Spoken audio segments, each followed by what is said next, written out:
membangun kreativitas, membangun kritik-kritik yang kemudian mereka praktikkan dalam ruang-ruang demokrasi yang diakui atau yang kasih ini, dan berterima kasih kepada semua pihak yang sudah penyusunan judicial review pada proses persidangan sampai kemudian dikabulkannya putusan. Tentu kami peduli dan ini menunjukkan bahwa generasi muda kita ke depan. Saya kira itu pengantar untuk press conference pada pagi hari ini. Terima kasih. Assalamualaikum warahmatullahi wabarakatuh. Waalaikumsalam. Oke, siap. Persiapan. Bukan perjanjian ya. Perjalanan personal ke Bangka, ke Mas Indra dan Mas Panji, dan dibantu riset. Tanpa bantuan teman-teman saya kira nggak sebanyak ini ya. Dan tadi malam Ana dan Faisal ya. Dan seluruh teman-teman media saya berterima kasih sekali karena jam 4 saya. Pada tahun 2023, tim debat kami itu mengikuti debat Bawaslu RI yang memasuki ranah final, yang dimana pada 2023 tersebut babak finalnya menggunakan mosi presidential threshold. Nah, 2023 presidential threshold mosinya kami punya bahan kajiannya, masuk kemudian ada putusan Almas 90. Jika rekan-rekan memahami bahwa undang-undang pemilu pada awalnya itu presiden atau kadipmanya adalah legal standingnya haruslah orang-orang yang dipilih dalam tanda kutip inkasu ini adalah partai politik. Jadi ketika pemilih seperti kita ingin mengajukan judicial review undang-undang pemilu itu tidak bisa, kita tidak punya legal standing kata Mahkamah Konstitusi. Tapi kemudian muncul putusan 90, putusan Almas yang menyatakan bahwa pemilih itu juga bisa punya legal standing. Akhirnya kami mulai mendraft atau mulai menulis terkait dengan permohonan ini itu di awal Februari, di pertengahan Februari atau awal Februari jika saya tidak silap ingatan. Di sana kami mulai mendraft, kami mulai kemudian menulis gugatan permohonan-permohonannya. Banyak sekali pertanyaan dan juga banyak sekali komentar-komentar di media sosial yang menanyakan, lalu kenapa baru sekarang? Lalu kenapa tidak sebelum Pilpres? Sederhana saja jawabannya, bahwa semakin dekat dengan Pilpres, maka tekanan-tekanan politik itu akan semakin luar biasa. Tapi di sini kami ingin menekankan bahwa perjuangan kami adalah perjuangan akademik, perjuangan advokasi konstitusional. Oleh karenanya, kami cerminkan hal tersebut dengan mengajukan permohonan setelah Pilpres. Dalam permohonan kami pun sudah kami pertegas bahwa kenapa kami ajukan setelah Pilpres, karena kami ingin kajian-kajian yang dilakukan Mahkamah Konstitusi tidak mendapat presiden atau pengaruh-pengaruh buruk secara politik, melainkan benar-benar kajian akademik, melainkan benar-benar kajian substansi hukum. Dan hal ini terbukti.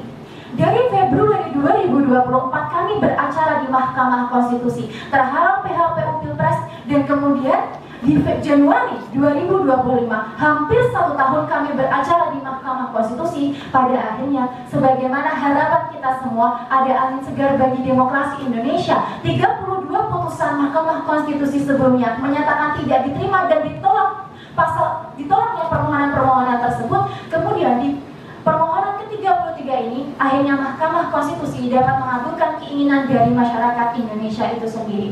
Kami sadar dan kami mengamini pula bahwa memang pasal 222 ini open legal policy rekan-rekan semua. Di permohonan kami juga kami nyatakan, tapi open legal policy itu sendiri memiliki beberapa batasan yang dapat dilanggar apabila melanggar rasionalitas, melanggar moralitas, dan melanggar ketidakadilan yang interlegal. Dan kami nyatakan itu dalam permohonan kami elaborasi dengan keadaan Pilpres 2024 hingga hasilnya seperti sekarang ini. Namun sekali lagi kami ingin tegaskan bahwa permohonan kami tidak mendapat intervensi dari organisasi, institusi maupun partai politik manapun. Apa yang kami lakukan sekarang, permohonan yang kami lakukan sekarang merupakan murni perjuangan akademik dan juga perjuangan advokasi konstitusional. Saya mewakili pimpinan Fakultas Syariah dan Hukum memberikan apresiasi yang setinggi-tingginya dan hormat sehormat-hormatnya dan bangga sebangga-bangganya terhadap perjuangan teman-teman yang sudah mengajukan judicial review dengan materi uji terkait pasal 222 Undang-Undang Pemilu terkait dengan presidensial threshold.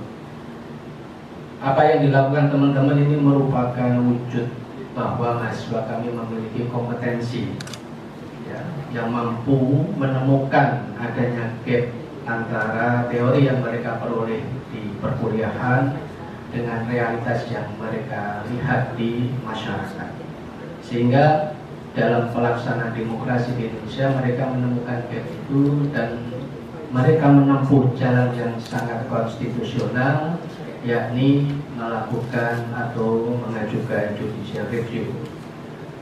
Hal ini merupakan manifestasi dari kepedulian para mahasiswa ya, terkait dengan sistem demokrasi yang berjalan, dan mereka sangat ingin berkontribusi dalam pengembangan dan kemajuan demokrasi Indonesia.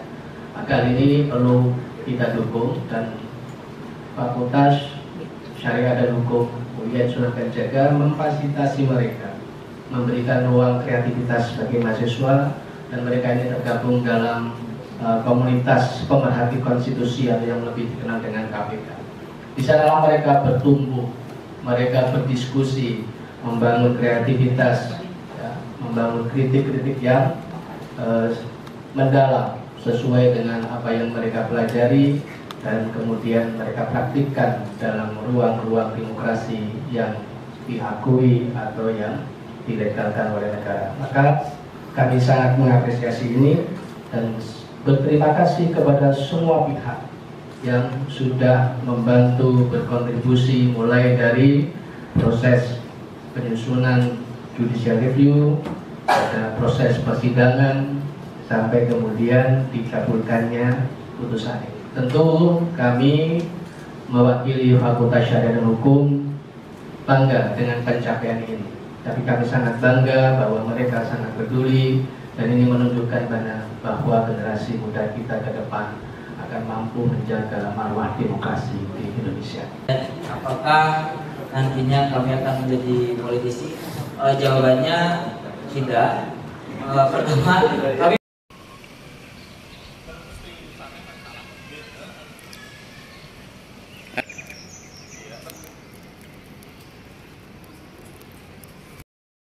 yang berjalan, dan mereka sangat ingin berkontribusi. Fakultas Syariah dan Hukum UIN Sunan Kalijaga memfasilitasi